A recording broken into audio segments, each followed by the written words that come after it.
Good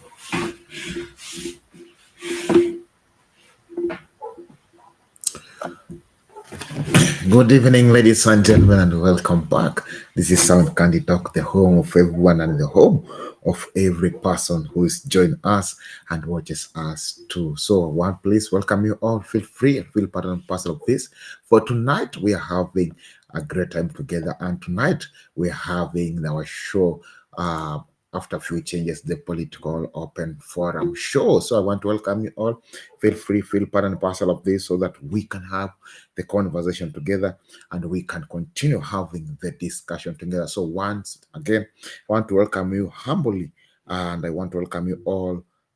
Feel free and feel part and parcel of this as even we're having the conversation tonight. So that tell me where you're getting me, and it will be good so that we can still have the talk together. Tonight I'll be your host Shadizo, and also I'll be joining up with other panelists who will be joining me from the other parts of the nation and also other part of the world to having the analysis of the day. And the analysis of the day, the point goes directly to the part where the president said that he is the best president that has ever been in Kenya. Most have happened today, but today I just want to check out these as we have been getting up the discussion tonight.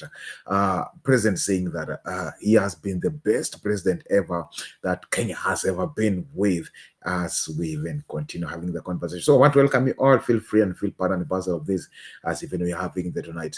And the tonight show is also most basically on the Kivumbi cha siasa. So tonight we'll be most checking on the political open for on the political front, and also we'll be checking more interestingly to the what is being brought up to the political. So please, you are free to share your opinions too, and you are free to share your comments too, and also you are free to join up the show so that we can have the discussion together and we can have the conversation together. I want to welcome you all. Feel free and feel part and parcel of this as even we are having the show. So the links on the comment section. Please use the link and join the studio. Allow the restream to configure your camera and your audio and be part and parcel of this. Tonight, I'm not in our home studio, but we are away a little bit. But for the changes, we're still putting everything in order and we'll be having a good conversation as even we are joining or we are still moving on and on. So I want to welcome you all. Feel free. Feel part and parcel of this as even we are having the conversation. I'll be checking also on the comment section for those who have been giving up their comments too. Please also share them. Also, if you're getting me well, please tell me, Shadizo, I'm getting you well.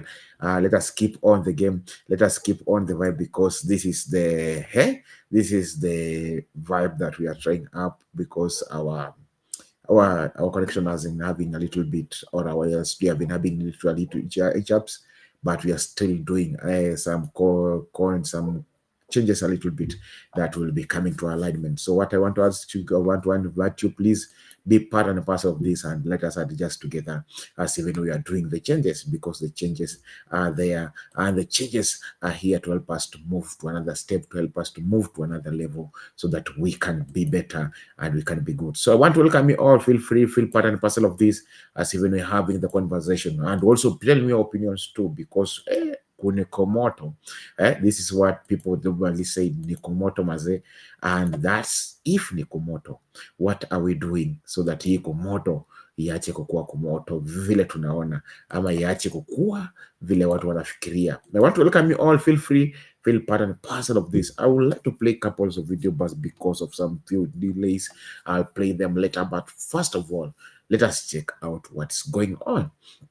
What it is Mr. President is saying. What is it, or what has it happened that Mr. President is saying all about this? Mr.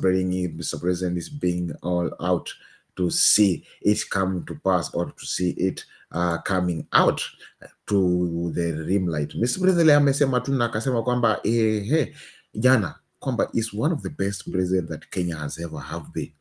And according to your opinion, do you feel he's the best president with what with all what is moving on?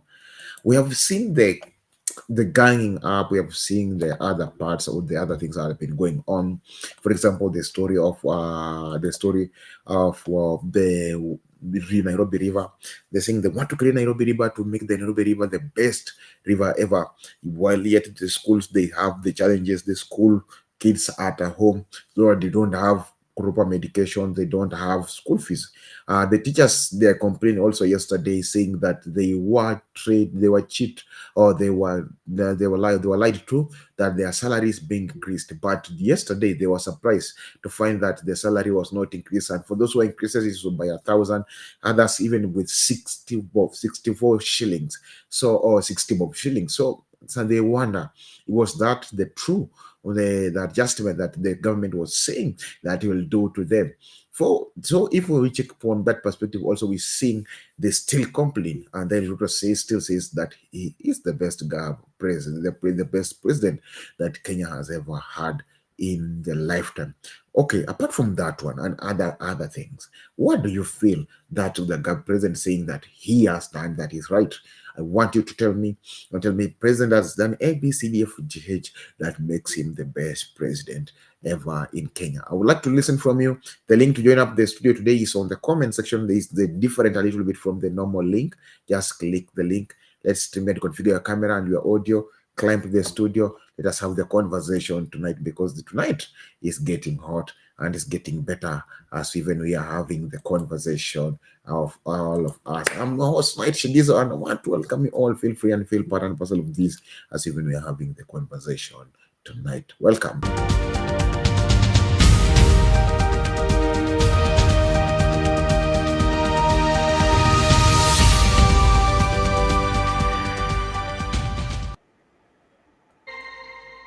Thank you so much for tuning in. Our sign language interpreter tonight is Yula Nzale. So in a peculiar moment of self-appraisal, President William Ruto has today described himself as the best president Kenya has ever had, stating that he has topped his predecessors as the only PhD holder to occupy State House. President Ruto touted himself as a combination of the good qualities of the last 4 presidents. President Ruto spoke as he received a delegation of leaders from Tharaka Nithi County at the State House in Nairobi. Citizen TV's Emmanuel To has the details.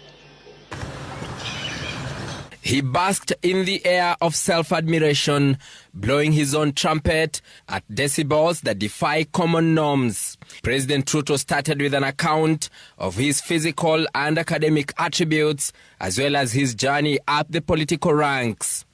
Nimekuwa mjumbe miaka 15. Nimekuwa naibu wa rais miaka 10. Sio experience inatosha? Mimi sio mzee sana. Mimi ni kijana, mimi naelewa kufanya maneno. Ama namna gani? Mimi nimesoma ya kutosha. Hatujawahi kuwa na daktari ambaye ni rais wa nchi. Then came his rural background. Mimi ni mtu naelewa. Mimi nimezaliwa huko mashinani. Sasa shida ya Kenya mimi naelewa. Sasa mimi nitasema nimekosa kufanya hii kazi kwa sababu gani? I have no reason. I don't have an excuse. So I have to do the difficult job. Hii kazi yote ambayo mimi nafanya, kazi ngumu, ni kwa sababu there has never been an opportunity for a person with the experience I have, with the education I have, with the knowledge I have in Kenya. So I must do it. And wrapping the qualities of his predecessors into one attributes package, President Ruto declared himself a combination of the abilities of all 4 previous presidents. I have combined all my predecessors, you know. I have the courage of Jomo. I have the understanding of Moi, I have the education of Kibaki, and I have the plan we shared with Uhuru Kenyatta. I have no excuse than to do everything that needs to be done in this nation, transforming our health provision, transforming our infrastructure development. That is the assignment that I have. Giving an upbeat assessment of his record in office, the president said he is on course to transform Kenya. Na ni miaka miwili tu peke yake. Tell me what's going to happen in 5 years. Tell me what's going to happen in 10 years. Tell me what's going to happen in 20 years. You will not recognize Kenya because it will be a different place because of housing. The president was speaking at the State House, Nairobi, before a delegation of leaders from Tharaka Nithi, a delegation whose requests included the long-promised construction of the notorious Nithi Bridge. Hii Nithi Bridge mimi nitatengeneza. Inahitaji shilingi bilioni 7, ni pesa nyingi.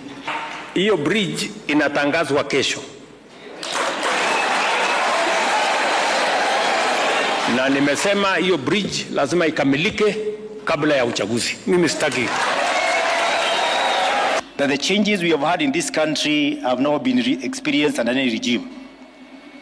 It is only a miracle that you came in when the shilling was at 169 exchange rate and today it's at 130. Nobody talks about it. Yet, we know Kenya, 70% of what we use here is imported, and therefore shilling is very important. Emmanuel Toh said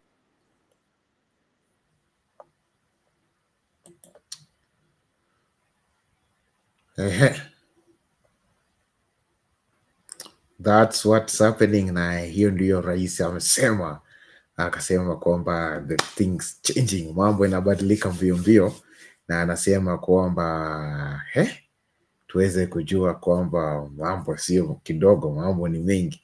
Na hiyo na maneno ya rais mwenyewe, sitakutaka kuandikia mate na wino upo, nilitaka we mwenyewe ujisikie maneno hayo wewe mwenyewe moja kwa moja kutoka kwa kinywa chake rais. Naomba tafadhali tuingie studioni, tumia link ipo kwa comment section, tuweze kujiunga studioni ili tuweze kujituma na tuweze kuzungumza pamoja, tuweze kupiga gumzo pamoja. Niambie shatizo, mimi nahisi hivi, leo tuko nyumbani, kule tumezoea, tuko kwingine kidogo kuna mabadiliko kidogo. Samahani kwa hizo intelafu, tumekuwa tukijaribu kuweka mikakati kuhakikisha mambo iko sawa. So kwa hivyo nawakaribisha nyote, njooni tuweze kuzungumza, njooni kujadiliana na tuweze kuweka mambo sawa. Na maneno ambayo rais amesema, sikiliza vizuri kwa makini. Thank you so much for tuning in. Our sign language interpreter tonight is Yula Nzale. So in a peculiar moment of self-appraisal, President William Ruto has today described himself as the best president Kenya has ever had, stating that he has topped his predecessors as the only PhD holder to occupy State House. President Ruto touted himself as a combination of the good qualities of the last 4 presidents. President Ruto spoke as he received a delegation of leaders from Tharaka Nithi County at the State House in Nairobi. Citizen TV's Emmanuel Toh has the details. he basked in the air of self-admiration, blowing his own trumpet at decibels that defy common norms. President Ruto started with an account of his physical and academic attributes, as well as his journey up the political ranks. Nimekuwa mjumbe miaka 15. Nimekuwa naibu wa rais miaka 10. Sio experience inatosha? Mimi sio mzee sana. Si mimi ni kijana, mimi naelewa kufanya maneno. Ama namna gani? Mimi nimesoma ya kutosha. Hatujawahi kuwa na daktari ambaye ni rais wa nchi. Then came his rural background. Mimi ni mtu naelewa. Mimi nimezaliwa huko mashinani. Sasa shida ya Kenya mimi naelewa. Sasa mimi nitasema nimekosa kufanya hii kazi kwa sababu gani? I have no reason. I don't have an excuse. So I have to do the difficult job. Hii kazi yote ambayo mimi nafanya, kazi ngumu, ni kwa sababu there has never been an opportunity for a person with the experience I have, with the education I have, with the knowledge I have in Kenya. So I must do it. And wrapping the qualities of his predecessors into one attributes package, President Ruto declared himself a combination of the abilities of all 4 previous presidents. I have combined all my predecessors, you know. I have the courage of Jomo. I have the understanding of Moi. I have the education of Kibaki. And I have the plan we shared with Uhuru Kenyatta. I have no excuse than to do everything that needs to be done in this nation. Transforming our health provision, transforming our infrastructure development. That is the assignment that I have. Giving an upbeat assessment of his record in office, the president said he is on course to transform Kenya. Na ni miaka miwili tu peke yake. Tell me what's going to happen in 5 years. Tell me what's going to happen in 10 years. Tell me what's going to happen in 20 years. You will not recognize Kenya because it will be a different place because of housing. The president was speaking at the State House, Nairobi, before a delegation of leaders from Tharaka Nithi, a delegation whose requests included the long-promised construction of the notorious Nithi Bridge. Hii Nithi Bridge mimi nitatengeneza. Inahitaji shilingi bilioni 7, ni pesa nyingi. Hiyo bridge inatangazwa kesho. na nimesema hiyo bridge lazima ikamilike kabla ya uchaguzi. Mimi sitaki that the changes we have had in this country have not been experienced under any regime. It is only a miracle that you came in when the shilling was at 169 exchange rate and today it's at 130. Nobody talks about it. Yet, we know Kenya, 70% of what we use here is imported, and therefore shilling is very important. Emmanuel Tor said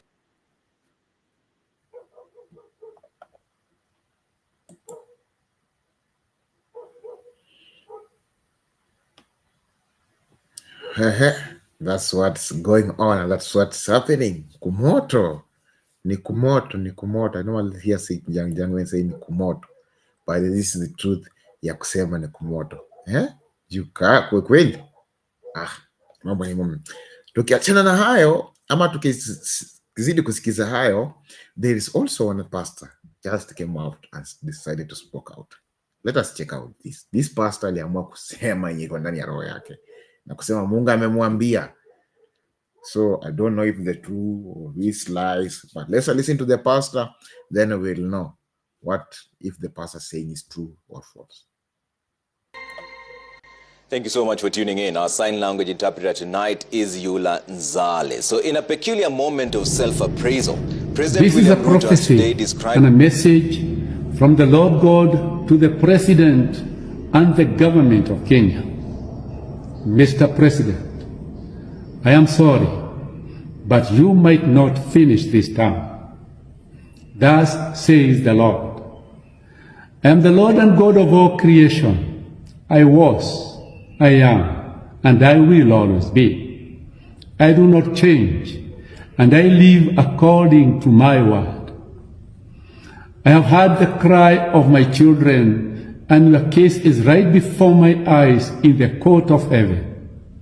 I know everything you have done since you were born. By your words, actions, and by your deeds, you have condemned yourself. By the lawless things you do and plan in darkness, you have declared your own judgment. Didn't you know that you are the father of this great nation? Does a good father maim or kill his children? Don't you know that every soul belongs to me? Did I not command that you should not murder? And yet you have given orders to shoot and kill my children in broad daylight. Did I not command that you should do to men what you would want them to do to you? Is it not you and your other leaders who have taken everything, filled your pockets, and left my children hungry and desolate? Is it not you and the fathers of the land and those who claim to be my priests who have failed to live according to my laws and to guide your children in my ways? Is this not the reason why your children have rebelled against you and insulted you like a mere man? Mr. President, for what benefit is it to a man if he gains the whole world and loses his own soul? Or what will a man give in exchange of his soul? I am coming with my kingdom at a time you do not expect, and according to my words, as recorded in Matthew, chapter 24, verse 45 to 51. And I will overthrow your government and give it to those who fear me. And the whole world will know that I am the Lord and King of the universe. Mr. President, take heed, repent, and change. Otherwise, you might not finish this term before I come. The Lord has spoken. My name is Apostle John Robert. God bless Kenya.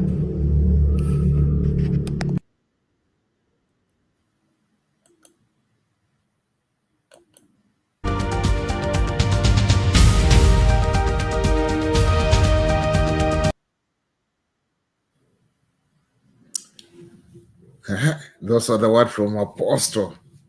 Amesema kwamba God has spoke to him.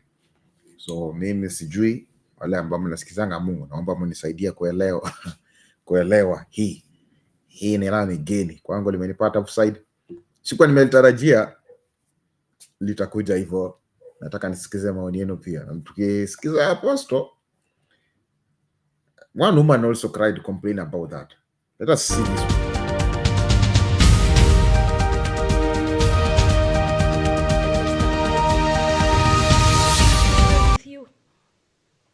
You used to speak in tongues. You are a Christian. God called you, and you want to build a church. Let's build the spiritual one first. Because the blood that is in our hands, that is not right.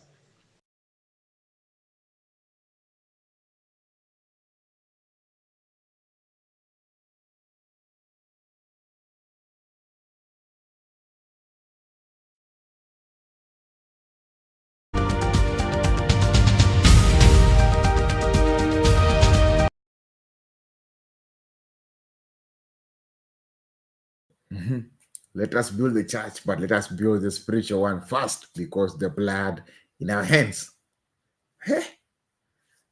Haya, kuna mengine mimi sikuwa nimetarajia, mengine ananikuta offside na yananipata kama sina maoni ya kusema.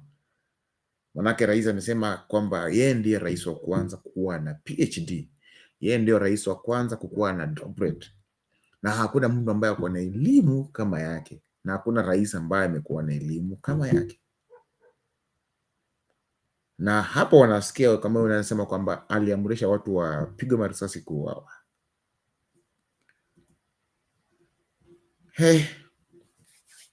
Tafadhali nawaita, niambie maoni yako kwa comment section. Kama unaweza panda screen, basi tumia link iko kwa comment section uweze kupanda ili tuweze kujadiliana. Hata kwa Facebook, link ipo kwa Facebook Sound Candy Talk Live, link iko kwa YouTube Sound Candy Talk, na link iko pia kwa YouTube Live, Sound Candy Talk Live, na itakuwa vyema sana ili ujiunge na sisi tuweze kusonga mbele pamoja, ili tuweze kuzidi kupambana na kuzidi kusukuma gurudumu pamoja, tukiweka mambo na mikakati na mainchi yetu ya Kenya ili kuwe sambamba sawa kulingana na mapenzi ya Wakenya na kulingana na mitazamio na matarajio ya Wakenya. Wakenya wanaona vipi? Ni nini hiki? Nataka uniambie kwa mfano, kwa upande wako, niambie nini ambacho unaona kwamba rais amefanya kile kinadhibitisha maneno yake. Kulingana na mtazamo wako, unaona ni nini rais amefanya kinadhibitisha maneno yake ambayo anatoka kwa mdomo akisema kwamba yeye ndiye rais bora, rais ambaye amesoma kwa rais wote ambao wamekuwepo waine. Naomba uniambie maoni yako pia, na unaweza pia tuma maoni yako kwa nambari yetu ya simu ambapo ni 0794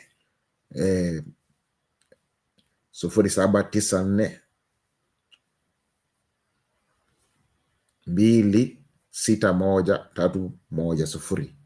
Itakuwa vyema sana ili tuweze kusonga mbele pamoja, tukiweza kujadiliana, tukiweza kuzingatia na kuweza kuyaona ambayo yametokea.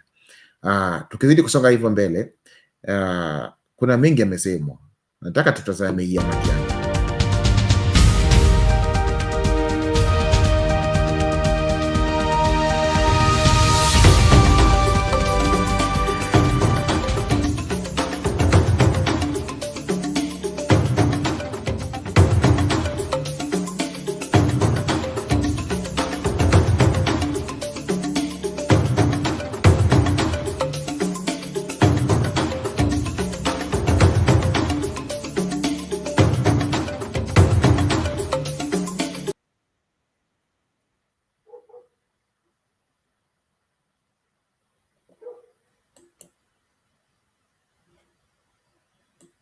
watu wanabeba Biblia kubwa inaweza kukuangusha chini. Akuimba hao ngai wakwa ngai wakwa Ngai wakwa ngai wakwa ngai wakwa mama geganya Ngai wakwa, Ngai wakwa, Ngai wakwa we wa magegania, Ngai wakwa, Ngai.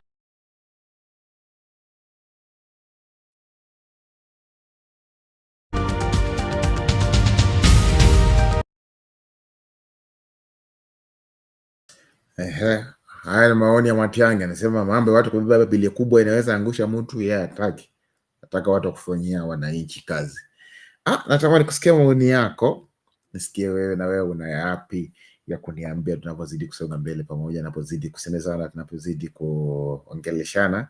Manake mambo ni mengi, masaa ndio machache, lakini tunazidi kupambana na kuzidi kupambanua pole ili tuweke kila kitu sawa na tuweke kila kitu kwenye mstari ambao unafaa. Tusiache mengine yamebaki nyuma na mengine yameachwa yakiwa yamening'inia.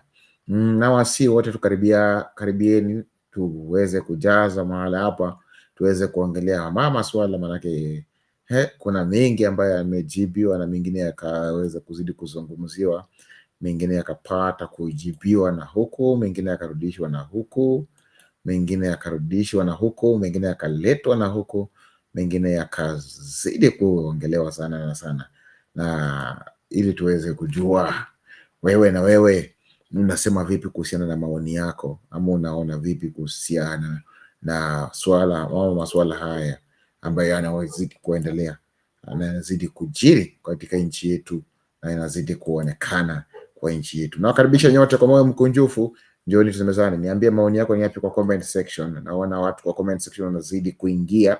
Namuona Johnson anasema yes, it's Ruto. Yes, anasema hivi kwamba, wacha niwaeke hapo comment section. John anasema kwamba yes, is Ruto is the most experienced president of real. Ndo hiyo yes, mimi nimesema mtu ako pale anajiita Johnson Kendrick. Thank you. Nawazidi kuwakaribisha kwa show, tutumie hiyo link ambayo iko hapo kwa comment section, hiyo tuitumie vizuri kuja tuweze kuzungumza na tuweze kujadiliana na tuweze niambie maoni yako ni yapi, niambie unanitazama ukitoka wapi na uniambie unaona vipi. Ni nini hii moja yenye unaweza sema rais amefanya inilebisha hii kila ambaye alisema kwamba yeye ndio rais ambaye amekuwa bora, na kama hakuna kitu ambacho rais amefanya kinamdhibitisha kwamba kwa yeye ndiye rais bora, ni nini tena amefanya yenye kinakufanya useme kwamba yeye si rais bora? Niambie tu kwa hapo section, ama upande kama unaweza panda screen tuweze kujadiliana na tuweze kuzungumza pamoja, tukiangalia haya masuala ambayo yanajiri na mambo ambayo yanaweza kutokea. Nataka kidogo tu tuangalie ambayo yamejiri kwa leo kidogo, na nikizidi kuzungumza na wenzangu ambao wanajiunga nami studioni pia na wao. Kuna mkuu wa maaskari wa sehemu ya nini ametoa wito wake, akasema kwamba serikali ipunguze kwa ajili ya wanawake wa maaskari, na hilo swala likaleta swala tata sana na limeleta shida kidogo, lakini wakajaribu kulishughulikia ipasavyo, kujaribu kuweka mambo ikuwe sawa. Lakini sasa sijui wewe pia na wewe mtazamo wako unaona vipi ama unahisi vipi? Niambie tu kwa comment section, kama unaweza panda kwa studio, njoo tuweze tuweze kusemezana ili tukue vyema. Nataka tutazame hii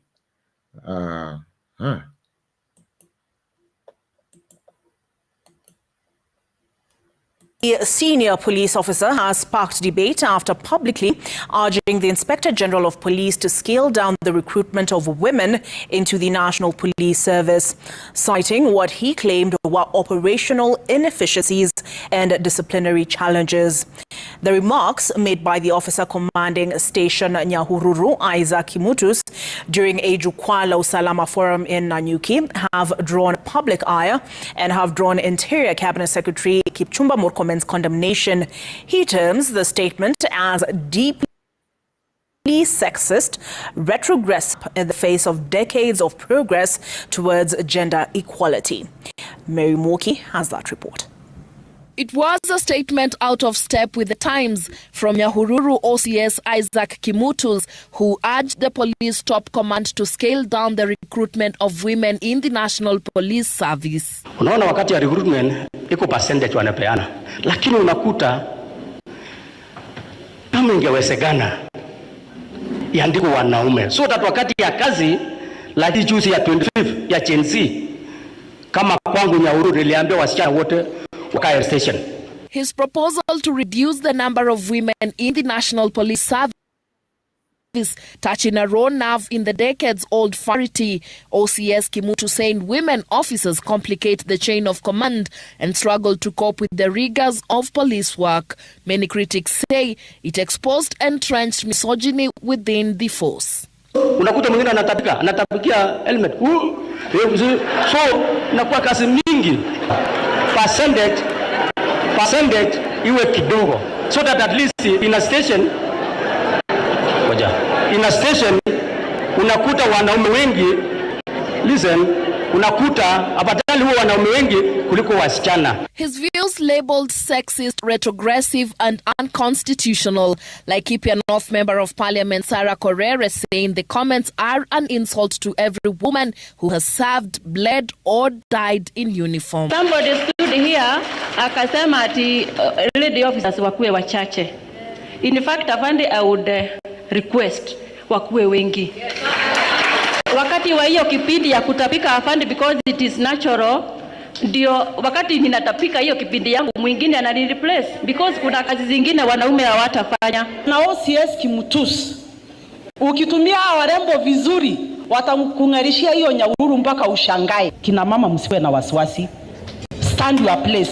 Inspector General of Police Douglas Kanja has reiterated the National Police Service commitment to fair labor practices, a sentiment echoed by Interior CS Kipchumba Murkomen, who observed that Kenya has a constitutional duty to uphold the 2/3 gender rule.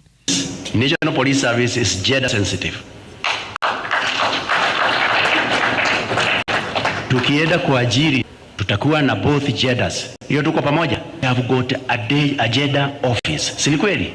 That is how important genders are to us. Kwa hivyo msiwe na wasiwasi na maneno ya gender, mheshimiwa.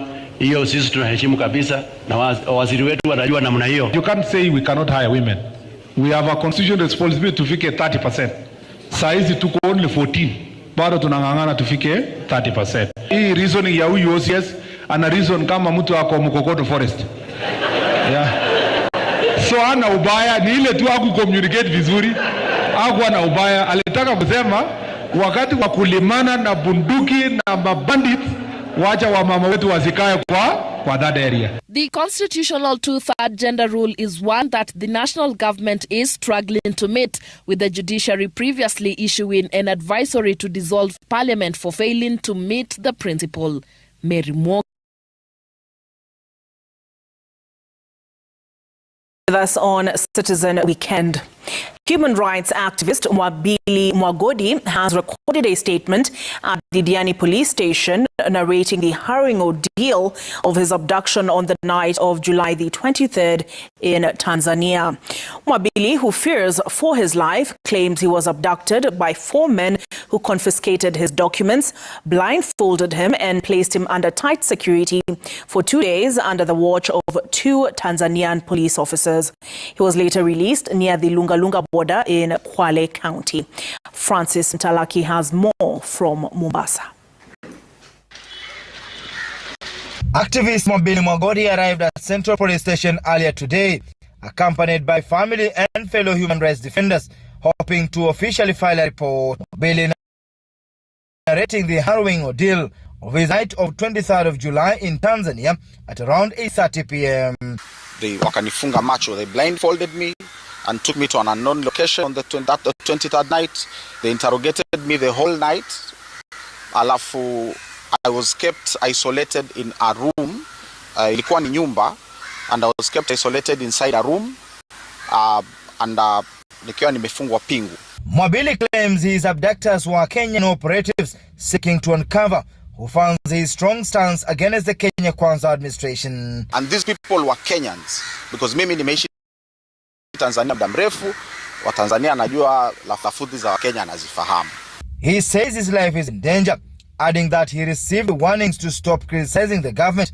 Human rights organizations have condemned both Kenyan and Tanzanian governments for what they term as a state-sponsored brutality. Be careful, protect yourselves, tujaribu tufike. Kama ushauri niliopewa na majasusi kutoka nchi jirani, waliniambia kuwa makini ufike mwaka 2027. There is a clear intention to eliminate someone like people like me. It's a horrifying ordeal. Sitaki mtu yote apitie whatever I have gone through, and now here I am seeking justice in my country. Nimenyimwa kuandika OB hapa, I've been denied a chance to write an OB, and now I have to depend on my lawyers for the next step of action. Sasa hapa inaonyesha wazi kuna connection between Kenyan security and Tanzania security.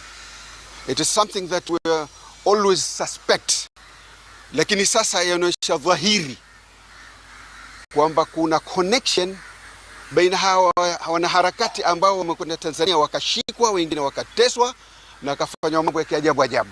They later traveled to Diani police station in Kwale County, where Mabili finally recorded a formal statement marking the beginning of his long journey for justice following what he describes as a state-backed torture in Tanzania. Meanwhile, the social justice movement has reignited the push for radical political change in the country, decrying increased cases of police brutality, enforced disappearances, extrajudicial killings, and the government's failure to uphold the constitution. Tunajitengenezea program yetu ya vile tutakuwa na siasa za kuangalia na kushughulikia maslahi yetu kama wananchi kutoka hapa grassroots kwenda kule national. In fulfilling our historic mission, we the young people of Kenya follow the footsteps of Mekatilili Wamenza, Koitalel Moi, Pio Gamapinto, Dedan Kimathi, and all the freedom fighters in the pursuit of dignity, freedom, and social justice. Francis Mtalaki, Citizen.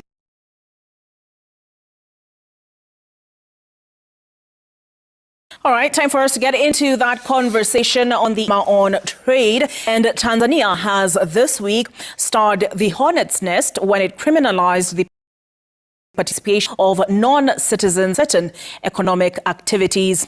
These include wholesale and retail sale of goods, mobile money transfers, cleaning services, salon business, parcel delivery, operation shops, small-scale mining, establishment and operation of radio or television operations, tour guiding, clearing and forwarding, on-farm crop purchasing, ownership and operation of micro and small industries. Kenya has taken the view that this offends the East Africa Community Common Market Protocol, which provides for, and here is that list: free movement of goods, free movement of persons, free movement of labor, right of establishment, right of residence, free movement of services, and free movement of capital. Kenya has also raised concerns over what it terms as new and discriminatory tax measures introduced by Tanzania's 2025 Finance Act, all of which Kenya's Trade Ministry and State Department for East African Community Affairs says threaten the gains made through regional integration. As I mentioned at the start of Citizen Weekend, we are now joined by Tobias Alando, who is the CEO of the Kenya Association of Manufacturers. Tobias. Naam, karibu tena mtazamaji. Kauli ya afisa mmoja wa ngazi ya juu. Let's look at matters Security and Deputy President Professor Kim has called on residents of Baringo County to focus on building peace in the North Rift region and support government efforts to flush out bandits in the area. Speaking in Kabartonj in Baringo County during a church Thanksgiving service, Kindiki says the government will ensure that more National Police reservists have been deployed to support security efforts in the region to allow the government conduct development in the North Rift region. Mimi nashukuru nimerudi Baringo wakati amani imeendelea kupatikana, and I know the remaining work, ile kazi kidogo, kwa sababu bado tuko na matatizo kidogo. Mheshimiwa Murkomen na ile team ambaye tumebaki pale interior itakamilisha hiyo kazi, watu wetu waishi kwa amani. Tumepeana NPRs, kama NPR itoshi tuongeze. Tumefanya special formed up units, kama hazitoshi tuongeze. Na I know going forward we can only make it better, and I wish the new minister and the team all the best as they complete that important exercise.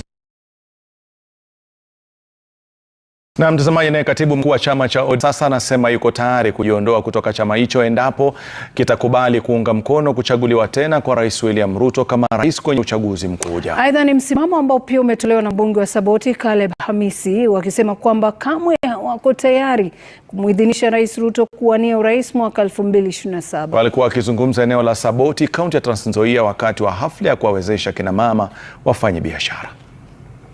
Niambia baba hivi, nimwambie simwambie? Niambie baba simwambie? Mimi Caleb Hamisi, ukiamua kuunga mkono William Ruto, baba, that will be the end of me and you, amen. Wataka ODM wakipitisha waseme Sifuna ni shenzi, wakisema huyu Sifuna ni bure kabisa, nitasoma. Lakini siku ile watapitisha ati chama cha ODM kitaunga Kasongo mkono mwaka wa 2027. Hiyo nataka niseme mbele na mbele ya Mwenyezi Mungu. Mimi nilikataa uongo wa William Samoei Ruto. Nikamwambia aache uongo. Pesa ya watoto wa university arudishe yote. Pesa ya wamama ya vikundi arudishe yote. Pesa ya linda mama ya mama arudishe.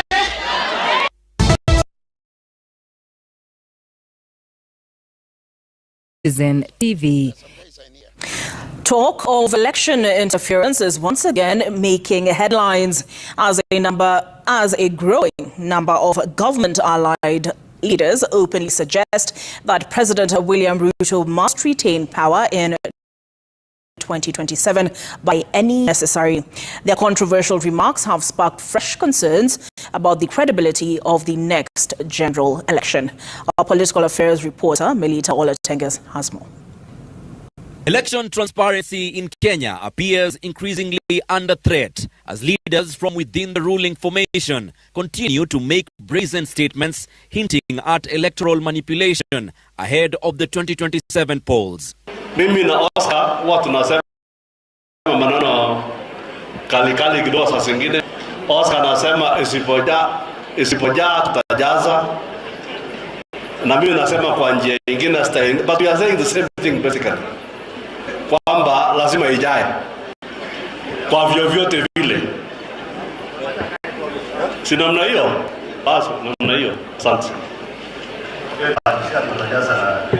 Yati MP William Kamket's remarks are just the latest in a string of statements that seem to downplay the sanctity of the vote. They mirror sentiments recently expressed by Wajir Roman representative Fatuma Jeho, who stated openly are prepared to stuff ballot boxes to secure President William Ruto's re-election. Si tunangojea tu debe iletwe, hata kama tutakuwa na votes tutamuibia, hiyo si siri. The leaders made these remarks during a nuptial ceremony in Kapseret for the children of immigration PS Belio Kipsang and businessman David Langat. These remarks cast doubt in the electoral process as the 2026 begins to take shape, the will of the people or the power of incumbency and vote theft. Melita Oletenges, Citizen TV. Thank you for staying with us on Sunday Live. Wiper leader Kalonzo Musyoka has condemned the government's use of anti-terror laws to intimidate and silence dissenting voices. Speaking during a church service at Ruach Tabernacle Ministries in Nairobi, Kalonzo described the misuse of terrorism prevention laws as unconstitutional and a clear attempt to infringe on freedom of speech and criminalize civic action. I still insist ni jambo la kushtaki vijana wa Kenya Gen Z kusema they are terrorists. Ni kusema kwamba wazazi wao ni terrorists. So every Kenyan voter is a terrorist. Because these are Kenyans exercising their freedoms under the constitution. How do you then charge under inaitwa POTA, right? Yeah, POTA. Prevention of Terrorism Act.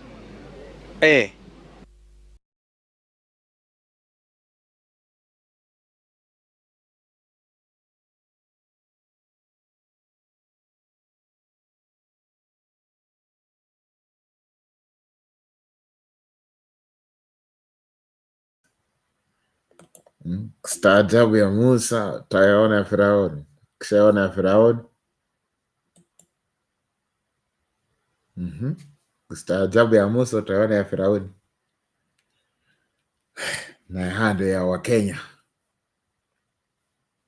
Wakenya ni magumu. Na wasi njooni studioni tuone tusemezane. Njooni tujadiliane, njooni tuweze kuwa na udadavu na kuchanganua na kung'ang'anua hapa kidogo kidogo. Ili tuone mambo inakuwa vipi, mambo inakuwa shwari kabisa. Nazidi kuwakaribisha, njooni tuweze kuzungumza, maana nimecheza mkururu wa video ili muone kwamba maoni ya kutoka kwa wanasiasa tofauti. Umeona, umesikia maoni kutoka kwa Kalonzo akiteta na akisema kwamba vile kwake kuko. Umesikia maoni ya wengine wanasema kwamba hata kama rais hataweza kupata kura, lazima tutamuibia ili arudi pale. Ndio nimekuambia, niambie ni nini hii, niambie tu kitu moja ambacho kunahisi kwamba kinaweza fanya weza rais anaweza ambao kinaunga mkono ama kinakosa kuunga mkono kile rais amesema kwamba yeye ndiye rais bora, ni ile rais amesoma nchini mwetu, na kile ambacho pia unahisi kwamba sio kigo hivyo pia hiki kimezidi pia tena kwamba rais kweli tuambie na ukweli sio hivi, kuna mahali ambapo unatudanganya. Na wasi njooni uniambie, njooni tusemezane, njooni tuweze kujadiliana, njooni tuweze kuongea pamoja ili tuweze kuweka mambo sawa na tuweze kusaidia pamoja. Wacha tu niwasalimie watu kidogo kabla turejee na usemi zaidi. Tunaanzia kwa team ambao wamejiunga na sisi, na kwa ambao wamejiunga na sisi, namuona Nancy ametufungulia pale, namuona mwingine anajiita T, thank you. Namuona Doris anasema pale how are you, thank you. Namuona Call anasema aje, anajiita Call Amos, thank you Uncle Amos for joining. Namuona Tana anajiita Tana, thank you. Angela Masi, thank you. Job, thank you. Namuona mwingine anajiita hapa Mona Lisa, thank you. Namuona Obinyo, thank you. Namuona mwingine anajiita hapa Sharon 001. Namuona Taizat, niambie pale unapata, nitazidi kusoma. Namuona June, thank you, anajiita June 3. Namuona Joan JJ, thank you. Namuona Danielson, thank you. Namuona Lizzy, namuona Harrison, naona mwingine anajiita hapa RIP at the runway, RIP the runway. Thank you. Naona Charlie Man, thank you. Namuona Dorba anajiita Doro Beauty, thank you. Naona Mambo Mamba, thank you Mamba. Naona Movi, thank you. Namuona Mandini, thank you. Abdiraza majina ya Kiarabu kidogo jameni. Abdiraza, thank you. Namuona Baraka, thank you. Namuona Lucky, thank you. Anajiita Lucky Babes, thank you. Namuona Joan, thank you. Naona nani mwingine hapa, naona Mercy, thank you. Naona mtu anajiita JJ, naona Dot anajiita Diodata, thank you. Diodata Points, thank you. Namuona Masina, thank you. Naona Badari Badria, thank you. Namuona Mauno, thank you. Naona nani mwingine, Joy Glory, thank you. Namuona Thomas, thank you. Naona Faith, namuona anajiita nani? Anaita JNR Molina. Thank you. Namuona speech. Thank you. Nani mwingine hapo? Alafu lastly tunafungiwa wa mwisho ambaye ananisema kwamba anajiita Slim 8. Thank you for those who are still joining up. Thank you for those who are still climbing up from Team TikTok and also from Team Facebook. Please just tell me where you're watching me from na uniambie maoni yako. Unahisi vipi? Kitu gani hii moja unahisi rais amefanya? Ama kitu gani unahisi kwamba kina wewe kuna kuambia kwamba rais ambaye anasema kwamba yeye ndiye rais ambaye soma ndiye rais bora Kenya kwamba si yeye rais bora? Unahisi vipi kuhusiana na maoni hayo? Hayo ndio tunazungumzia leo. Tumeona Sifuna naye anasema kwamba kama kuna wale ambao wanakubali kujiunga kwa kumsupport rais, yeye anatoka ODM kama ODM itakubali kumuunga rais Ruto mkono kusimama na kugombea kiti kama yule ambaye ndo anagombea anaungwa na mkono na chama cha ODM. Anasema ikifika pale yeye ataweza kungatuka na wachane na ODM. Na tunaona kwingine nako nao wanasema kwamba tunamuunga na hata kama itawezekana tutamuibia bora mradi arudi ama mradi awe kiongozi. Maoni yenu ni yapi? Niambieni maoni yenu popote ambapo unanipata, niambie maoni yako ni yapi ili niweze kuyasikiza, niweze kuyazidi. Wale ambao wanajiunga na mimi studioni, link ipo kwa comment section. Tafadhali bonyeza link ikuruhusu uingie studioni. Tumia link kwa comment section.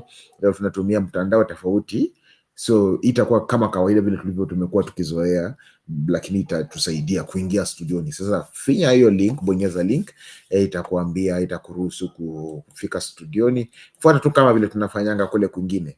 Unabonyeza link, ina transfigure your audio na kutumia your camera, and then unajipata studioni ili tuweze kuzungumza na tuweze kujadiliana na tuweze kuongea na tuweze kukuwa na maongezi kama kawaida. Na wakaribisha nyote kwa moyo mkunjufu, tukizidi kusonga mbele pamoja na tukizidi kuangalia mambo ambayo yanazidi kujiri. Manake kwa kweli ni mengi mengine nayo hayataki kupumua.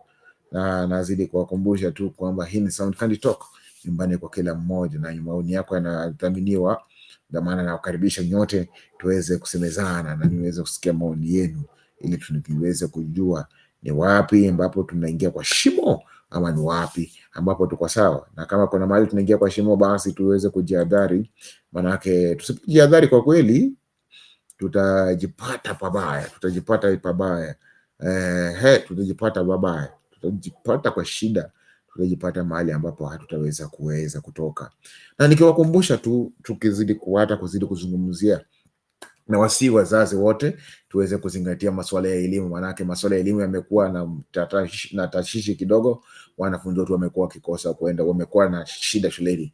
Naomba tuweze kukitia kipaumbele, tuhakikishe kwamba tuna madarasa shuleni ya kutosha na tuna wanafunzi wetu wanaenda shuleni pasafi na wanapata elimu bora. Sio tu bora elimu, siku hizi tuliachana na mambo ya bora elimu, tunataka elimu bora.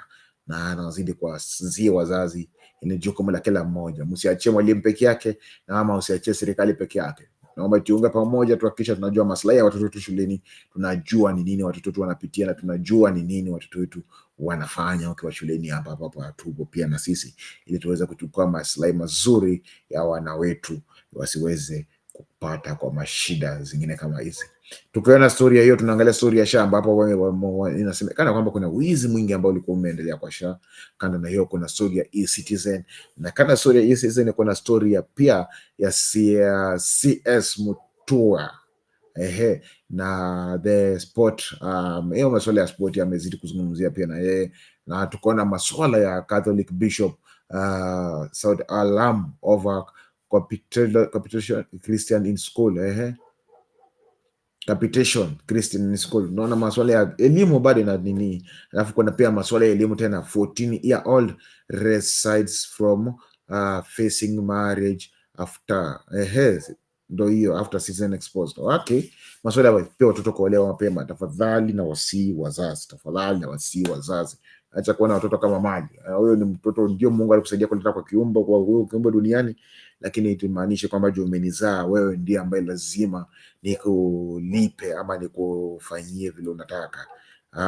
Wakati mwingine nabadilika. Wewe umenisaidia kuja duniani, basi acha niishi maisha yangu pia na uishi maisha yako, ili tujenge Kenya na tujenge pamoja. Tukinipa mazingira mazuri ya kufanya kazi vizuri, basi sina budi ila kukurudishia shukrani pia na wewe, kwa sababu utakuwa umenisaidia kujenga hayo mazingira mazuri ya kuweza kusonga mbele ama ya kuweza kunawiri. Na wasi wazazi tusiweze kukua na hiyo tamaa sana.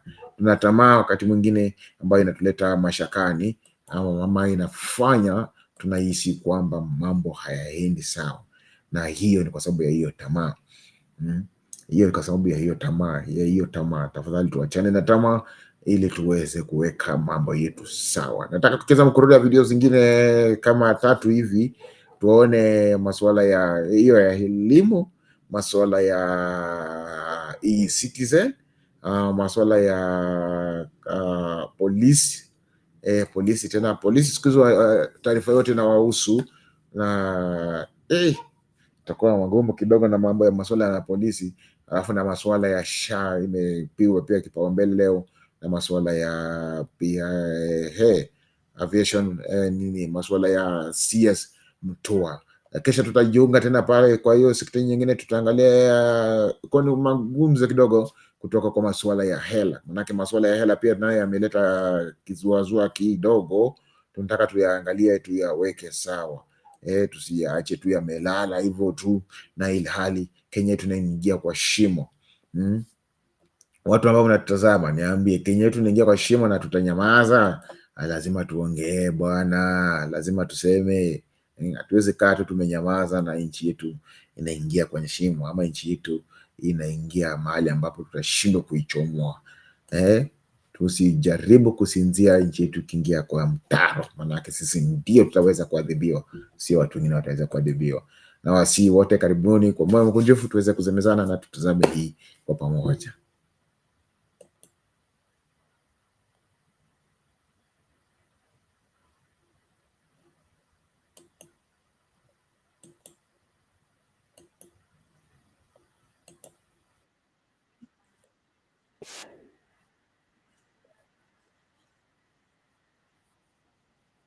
Demanding urgent action to protect schools already buckling under financial strain.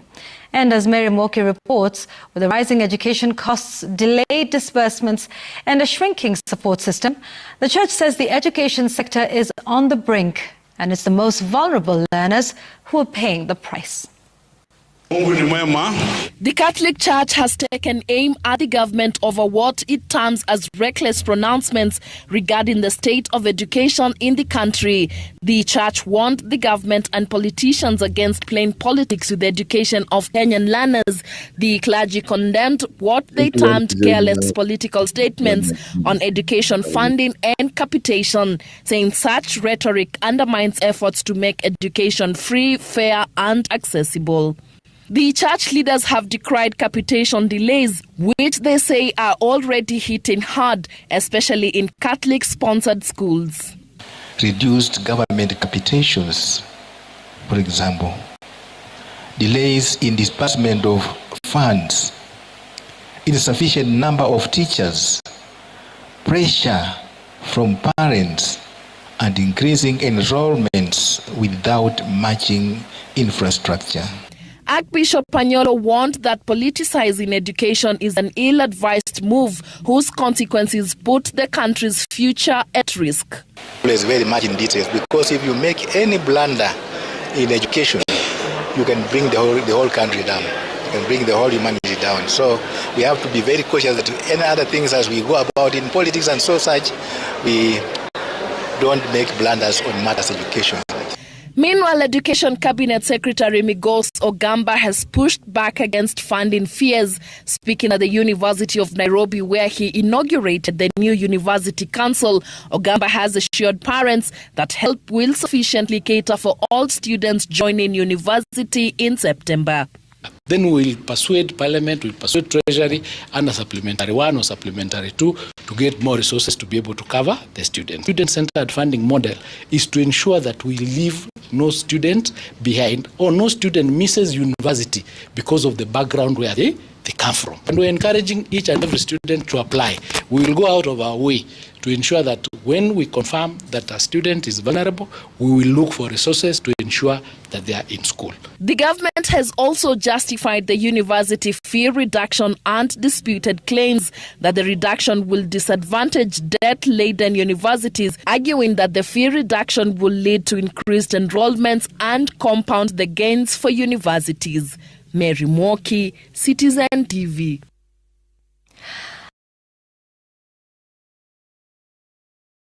A 14-year-old who was on the verge of being married off in Kajiado County was rescued amidst rise in early childhood marriages during the school holiday season.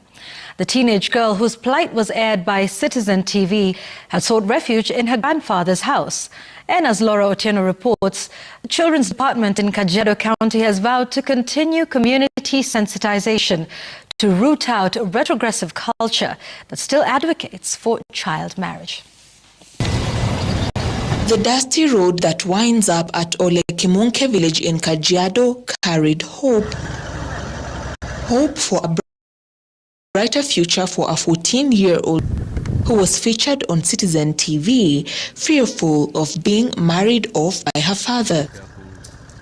Well-wishers as well as officers from the Kajiado County Children's Department led a rescue mission where the teenage girl was picked and moved to a safe house. Tumekuja hapa kupitia ujumbe tuliopata kupitia runinga ya Citizen TV. Tumejitolea kuhakikisha kila msichana amepewa nafasi kikamilifu ya kuhakikisha ya kwamba amesoma, at least aishi maisha ya maana baadaye. Kuna mila mingi ambayo inasumbua watu katika sehemu hii. Unakuta bado watu masomo ni kusukumiwa, lakini tunashukuru kwa maana mumeleta mwangaza huo na tunafanya kazi mzuri pamoja. In a report commissioned by Women Lobby Group Fawe in 2024, 18% of girls aged between 15 and 18 years had already been married, with the SL counties reporting the highest prevalence. Stakeholders now calling for concerted efforts, especially in setting up more schools which serve as rescue centers for teenage girls and even boys who risk being married before the legal age. Moto napitia hapa, mimi siwezi kustatua mtu binafsi, lakini nikipata wafadhili kama Right Pop tunashukuru, kwa sababu wao hata nimeonyesha ile jukumu. Bali na huyu msichana tusiweza kusaidia hata wengine wadogo. Tuone vile hata wao isikue tu tunatafuta haki ya mmoja, tunawacha wengine sita wakiagamia. Na nawashukuru sana na naomba Mungu hata wafadhili wengine wajitokeze ili tuweze kusaidia hii jamii. Nataka kusoma nikuwe daktari, nisaidie wazazi wangu na community. Wanataka kunisaidia nisome. Nashukuru. The teenage girl will receive education, mentorship, and career guidance. Laura Otieno. Welcome to the program. Tonight is our sign language interpreter. Tonight, let's begin with Kenya's recent designation as a major non-NATO ally that faces an uncertain future following a sudden move by the United States Congress to consider reviewing Kenya's status. In a proposal presented by the U.S. Senate Foreign Relations Chairperson, the United States seeks to review Kenya's non-NATO ally status following its continued engagements with China. And as Stephen Leto reports, the U.S. Congress is expected to present its report within 180 days. Since President William Ruto visited the People's Republic of China, Kenya's relationship with the Donald Trump administration is seemingly on the downslope. And now the U.S. Congress is pushing for a fresh review of Kenya's non-NATO ally status. Granted in June 2024, President Ruto visited then-President Joe Biden at the White House. The new law directs that not later than 90 days after the date of enactment of this act, the Secretary of State, in coordination with the Secretary of Defense, the Secretary of the Treasury, and the Director of National Intelligence, shall commence a review of the major non-NATO status of Kenya, conferred on June 24, 2024. Also required by the U.S. is an assessment of Kenya's relationship with the United States in countering violent extremism achieving and maintaining peace and security in sub-Saharan Africa and in Haiti as a United Nations peacekeeping troop contributing country and as an economic partner. The U.S. Congress is further required to present a detailed description of the military and security relationship of the government of Kenya with the People's Republic of China, the Russian Federation and Iran, including any engagements, agreements or joint activities since June 24, 2024, when Kenya was granted a non-NATO ally status.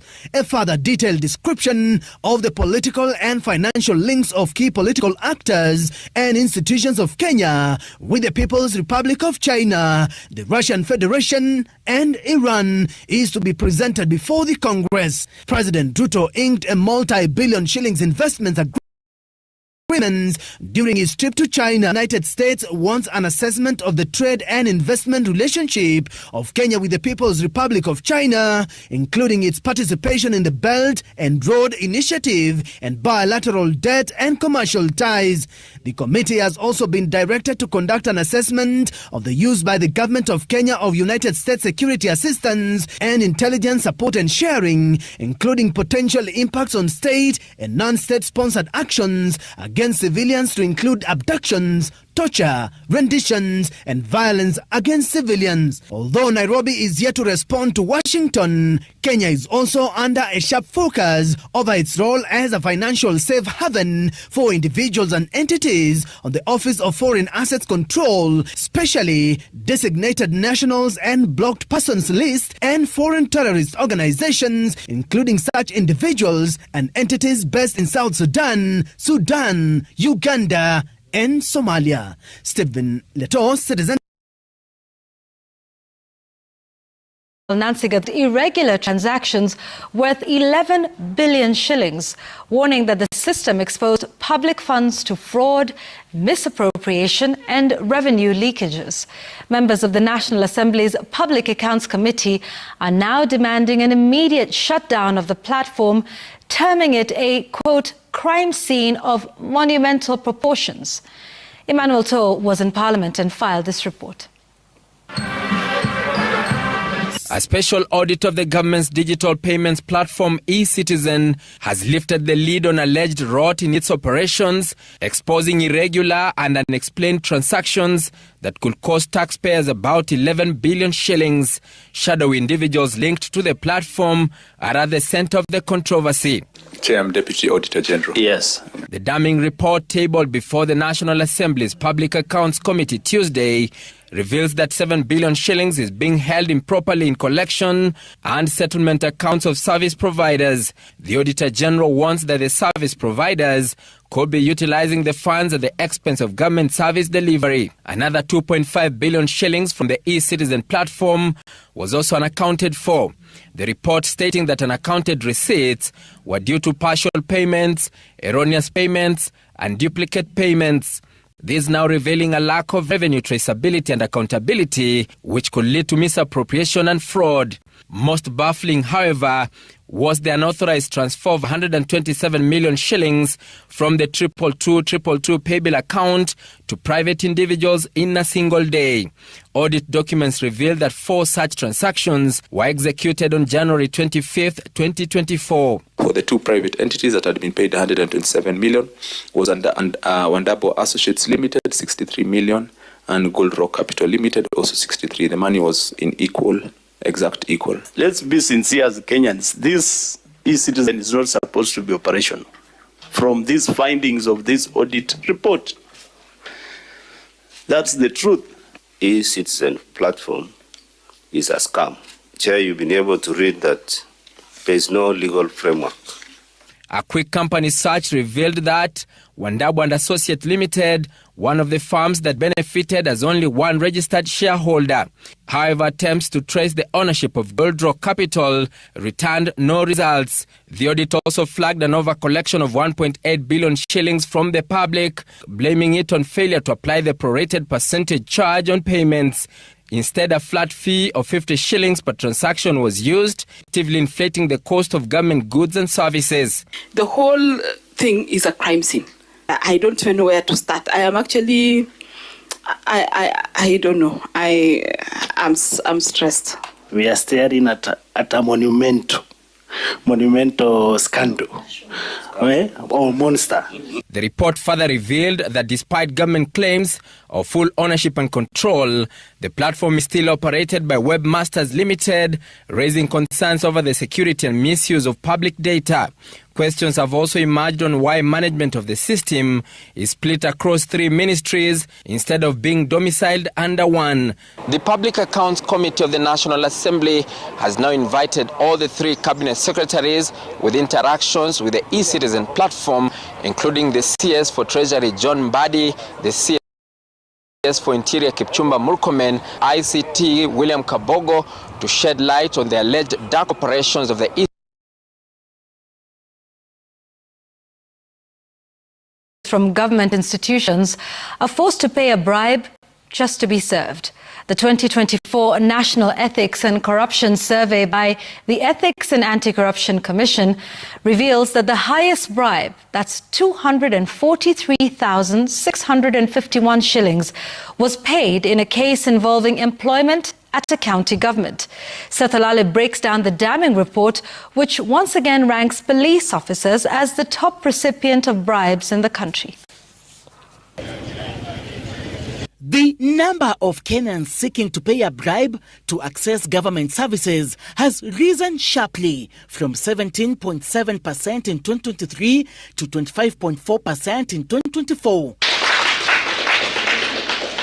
The latest National Ethics and Corruption Survey by the Ethics and Anti-Corruption Commission shows that 43% of respondents paid a bribe because it was directly demanded. 23% said it was the only way to access the service, while 18% did so to avoid delays. Many Kenyans have come to believe that unless they give something, they will not receive the services from government offices that they require. While the national average bribe dropped from 11,000 shillings in 2023 to 4,000 shillings in 2024, some cases remain staggering. Institutions where Kenyans paid the highest bribes include the Kenya Wildlife Service at 200,000 shillings, followed by the National Social Security Fund at 47,000 shillings, and the Pensions Department at the National Treasury at 40,000 shillings. Counties where Kenyans paid the highest bribes while seeking public services include Uasin Gishu, Baringo, Embu, Homa Bay, Bomet, Kakamega, Tana River, Kiambu, Nyamira and Wajir. These sectors perceived to be the most prone to unethical conduct and corruption are led by the Ministry of Interior, with the National Police Service ranking as the top recipient of bribes, followed by the Ministry of Health, the National Treasury, Ministry of Lands, Public Works, and Ministry of Education. The main drivers of unethical conduct and corruption in both public and private service, according to the report, include greed and selfishness among public officers, lack Secretary held a sweeping digital transformation of public hospitals under the Social Health Authority. Confusion and delays have marred services in several parts of the country. The switch from one-time passwords back to full biometric identification was designed to streamline access, eliminate multiple billing and reduce fraud. But in reality, the rollout has been dogged by technical glitches, particularly in high-tier facilities where the system is being piloted first. As Emily Chebet reports, Kisii Level 6 hospital suffered long queues and major delays following system failure, even as other facilities experienced a smoother transition. A crowded billing room at Kisii Level 6 hospital. Their faces tell a story of mounting frustration.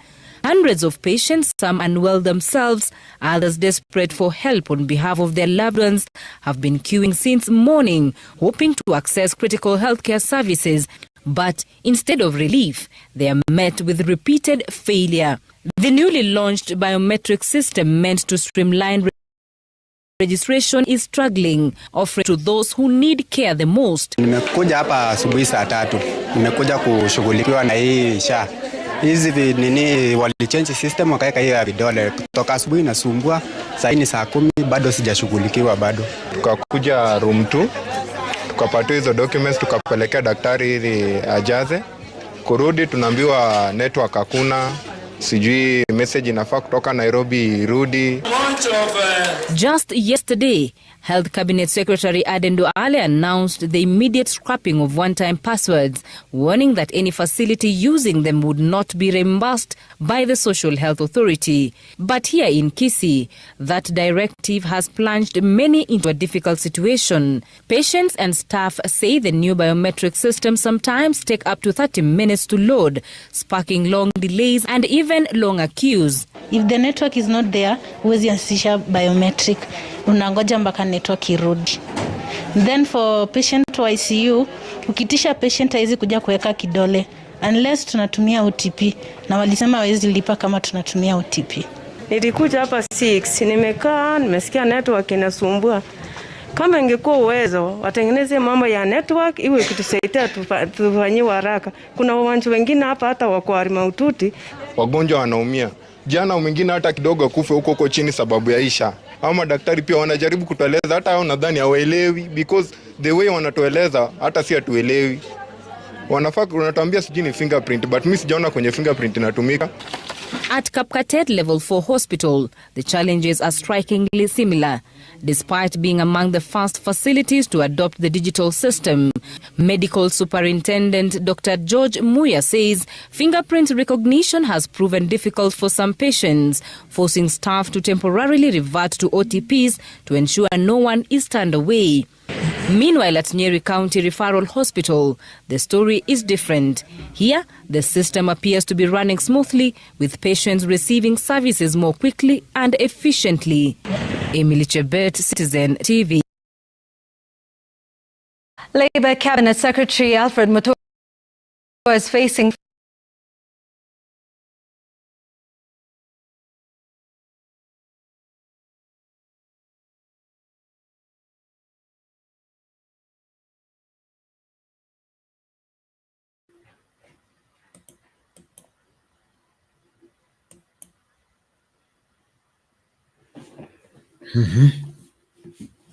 That's what's happening in our Kenya, in our nation, in our political front. So we'll be taking more details to that, but what I want to do is to appreciate you for joining up and for coming through for this amazing episode and this amazing moment. So we have seen what is going on and we have seen what is being bring up. We'll be talking about more and we'll be having the rest tomorrow. So let us meet tomorrow, the same place, the same time, doing the same conversation that brings our nation to the standstill and to the right path. Bye-bye.